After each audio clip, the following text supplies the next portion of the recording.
Mga kaubayan, ako po ay nag-harvest ng aking pananim na bulaklak ng kalabasa at kukunin ko sana itong apatot. Ayan o, kaso naunahan na po ako. Na-overripe na po dahil ilang araw din po ako sa Manila. Nagkandalaglag na po, na-overripe na itong bunga ng apatot to. Oh. Gagawin ko sana ng juice. Ito na po siya. Oh.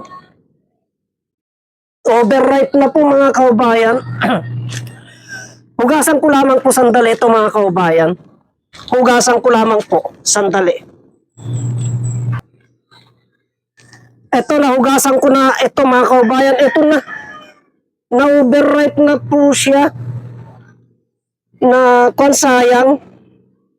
Ang dami po. Hindi na po pwede. Nagkandalaglag. Kasi ininom ko po ito mga kaubayan. Itong nuni na ito. Pag nainog po yung kanyang mga bunga, kinukuha ko po yan. At ininom ko po. O kaya linalaga ko po, ininom ko. Kaya lang hindi na po pwede. Nalaglag na po. Ang sarap po sana nito. Kaya lang, ito po ay may amoy. Medyo may amoy po, pero ang sarap po. Makatas po ito mga kaubayan. Ayan, makatas po yan.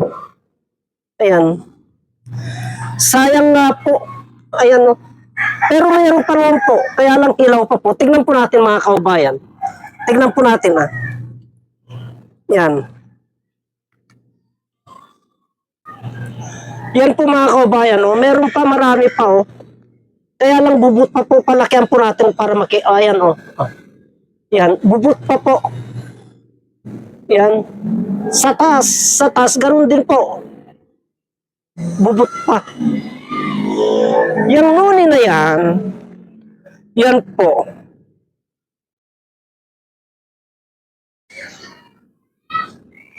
Yung nuni na yan, anti-cancerous po yan. Yung mga bukol-bukol sa tiyan, yung rheumatic, yung mga cancer, yan po kinukuha namin, yung manibalang po. Linalaga po namin yan at ipinapainom, mga kaubayan. At itong naman hinog na bunga niyang ganito, ginagawa namin juice ito. Kaya lang wala na, hindi na pwede ito, sayang. At yung dahon po niyan, mga kaubayan, yung dahon ng nuni na yan, ay ginagawa po namin yan. Kapag yung isang tao, mga kaubayan, ay may bukol-bukol, yung goiter, yung dahon ng nuni na yan, yung apatot na yan, kinukuha po namin yun, yung medyo mura na yun. Ipinapainit po namin sa apoy, pinipit-pit po namin yan, ipinapainit po namin sa apoy yan. At yung taong may goiter po, itinatapal po namin yan.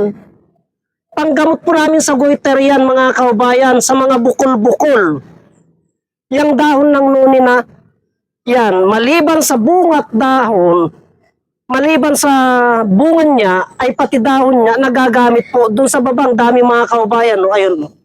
Nandito lamang po kasi ako sa taas ng recraft Pero yun, ang dami nasa baba.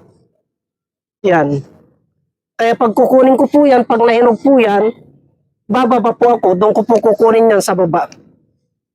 Yan, kaya wag po nating baliwalain yung nuni na yan, panglunas sa karamdaman. Marami pong salamat.